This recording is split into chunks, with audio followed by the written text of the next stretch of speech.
Hey everyone, my name is Jorin H. Eray. I'm second year level Bachelor of Science Criminology. I'm here to explain you what is professional conduct and ethical standard. Today, I would like to talk about something very important or field. Professional conduct and ethical standard for a criminologist and law enforcer. When we say professional conduct, we're talking about how we care ourselves and work or behavior, or actions and how deal with others. Ethical standards are the set of principles that guide us is doing what is right, fair, and just.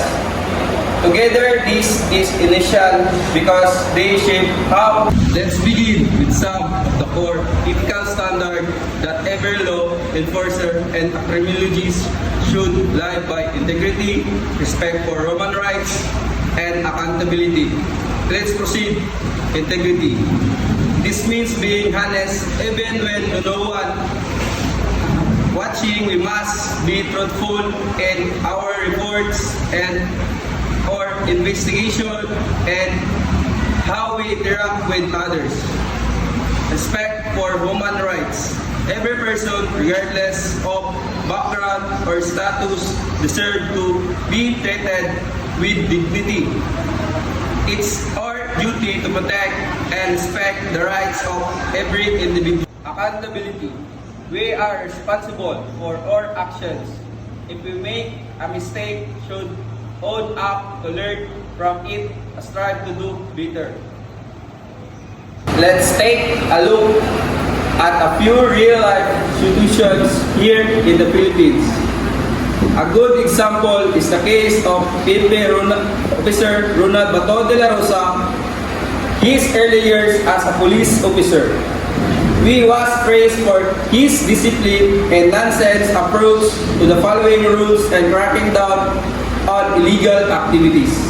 Without compromising ethical conduct, although they were controversial later, his early work show how a professional conduct can lead to public respect and effectively service.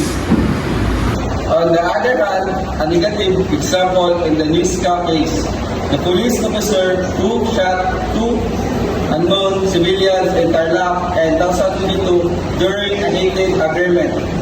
This accident viral and caused national outrage. It was a clear violation in ethical standard, especially accountability and respect for human rights. The public trust in the police was heavily affected, showing misconduct can destroy the credibility of the whole profession.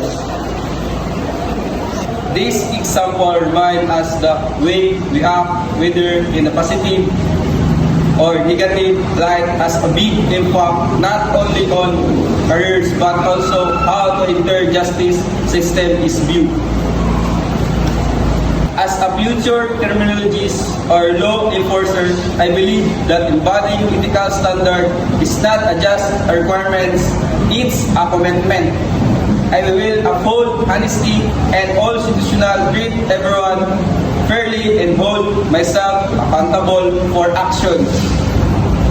And understand that I will be in a position of a trust in it is my responsibility to live up to that every single day. In conclusion, ethical play a vital role in building public trust and maintain credibility in the field of law enforcement and criminology.